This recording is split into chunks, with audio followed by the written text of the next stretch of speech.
আসসালামু আলাইকুম everyone, welcome back to my channel Sumana's kitchen. আশা করি সবাই ভালো আছেন। আর প্রতিদিনের মতো আজকে আমি একটা সহজ নাস্তা রেসিপি নিয়ে হাজির হয়েছি। আর আমি চেষ্টা করি সবসময় আপনাদেরকে সহজ রেসিপি আপনাদের সাথে শেয়ার করার জন্য। আশা করি আপনাদের সবারই ভালো লাগবে। আর ঘরে থাকা উপকরণ দিয়েই এই রেসিপিটা আপনারা তৈরি করে নিতে পারেন। তাহলে চলুন দেখে নেওয়া যাক আমি কিভাবে তৈরি করেছি। এখানে একটা বাটিতে আমি হাফ কাপ পরিমাণ ময়দা নিয়েছি, আর দিয়ে দিলাম হাফ চা চামচ পরিমাণ কালো জিরা, স্বাদ মতো লবণ, আর 2 টেবিল চামচ পরিমাণ সুজি। এখন সবগুলো উপকরণ আমি ভালোভাবে মিশিয়ে নিচ্ছি। এখন এই পর্যায়ে দিয়ে দিচ্ছি 1 টেবিল চামচ পরিমাণ রেগুলার তেল, দিয়ে আবার আমি ভালোভাবে সবগুলো উপকরণ মিশিয়ে নিলাম। এখন এই পর্যায়ে দিয়ে দিচ্ছি নর্মাল পানি, আর পানিটা একবারে দেওয়া যাবে না, অল্প অল্প করে অ্যাড করতে হবে।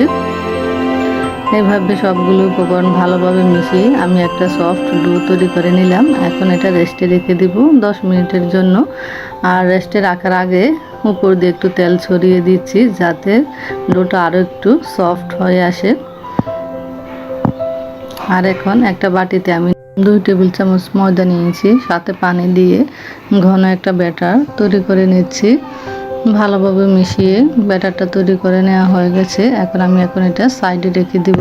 আর একটা বাটিতে 2টা আলু আমি সিদ্ধ করে ম্যাশ করে নিয়েছিলাম, স্বাদ মতো দিয়ে দিলাম লবণ, 1 টেবিল চামচ পেঁয়াজ কুচি, কাঁচামরিচ কুচি, খুব সামান্য পরিমাণ হলুদ গুঁড়ো, হাফ চা চামচ জিরে গুঁড়ো, হাফ চা চামচ ধনে গুঁড়ো, হাফ চা চামচ চিলি ফ্লেক্স, আর হাফ চা চামচের থেকেও একটু কম লাল মরিচের গুঁড়ো দিয়ে আমি সবগুলো উপকরণ ভালোভাবে মিশিয়ে নিলাম। এখন এই পর্যায়ে দিয়ে দিচ্ছি 1 টেবিল চামচ কর্নফ্লাওয়ারটা দিয়ে আবারও মিশিয়ে নিলাম। এখন দিয়ে দিব 1 চা চামচ পরিমাণ লেবুর রস, দিয়ে সবগুলো উপকরণ আবারও ভালোভাবে আমি মিশিয়ে নিব।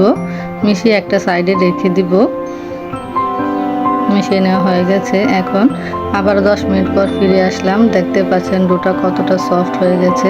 এখন আবারও আমি ডোটা 2 মিনিট মথে নিব। আর ভালোভাবে মথে নিয়ে এখান থেকে আমি 2টা লেচি কেটে নিব। আর 2টা লেচি থেকে আমি 2টা রুটি পাতলা করে বেলে নিব।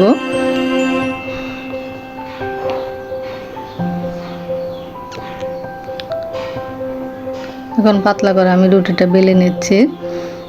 একটু ময়দা ছিটিয়ে রুটিটা আমি বেলে নিয়েছি।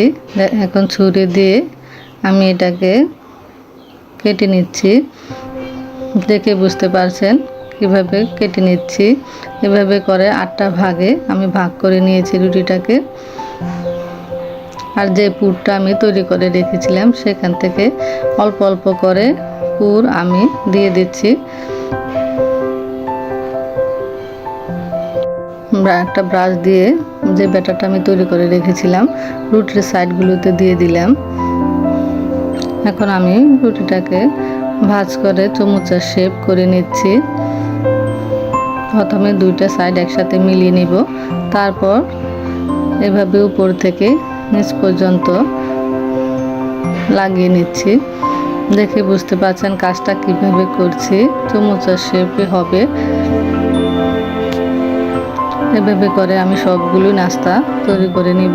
আমি আগে থেকে তেলটা গরম করে রেখেছিলাম। এখন আমি একটা একটা করে নাস্তা প্যানে দিয়ে দিচ্ছি।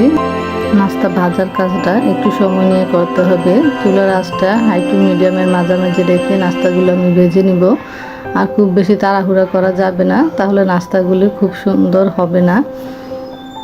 দেখতে পাচ্ছেন নাস্তাগুলি খুব ফুলে উঠেছে। আর এখন একটা পাশ হয়ে এসেছে, আমি এখন উল্টে নিচ্ছি। একটা কাঁটা চামচ দিয়ে আমি উল্টে নিচ্ছি। দেখতে পাচ্ছেন কালারটা খুব সুন্দর চলে এসেছে। এভাবে উল্টে পাল্টে নাস্তাগুলো আমি ভেজে নিব। এখন আবারও আমি উল্টে নিচ্ছি। দুটো পাশ ভালোভাবে হয়ে আসলে আমি তুলে পরিবেশন করে আপনাদের দেখিয়ে দিব আমার নাস্তাগুলো কেমন হয়েছে। আর ঘরে থাকা উপকরণ দিয়ে আপনারা এই নাস্তাটি তৈরি করে নিতে পারেন। সবাই খুব পছন্দ করে খাবে। দেখতে পাচ্ছেন নাস্তাগুলো ভাজা হয়ে গেছে, কালারটাও খুব সুন্দর এসেছে। আর খেতেও ভীষণই মুচমুচে হবে। বিকেলবেলা ঝটপট এই নাস্তাটি আপনারা তৈরি করে নিতে পারেন। টমেটো সস কিংবা চায়ের সাথে ভীষণই ভালোভাবে জমবে।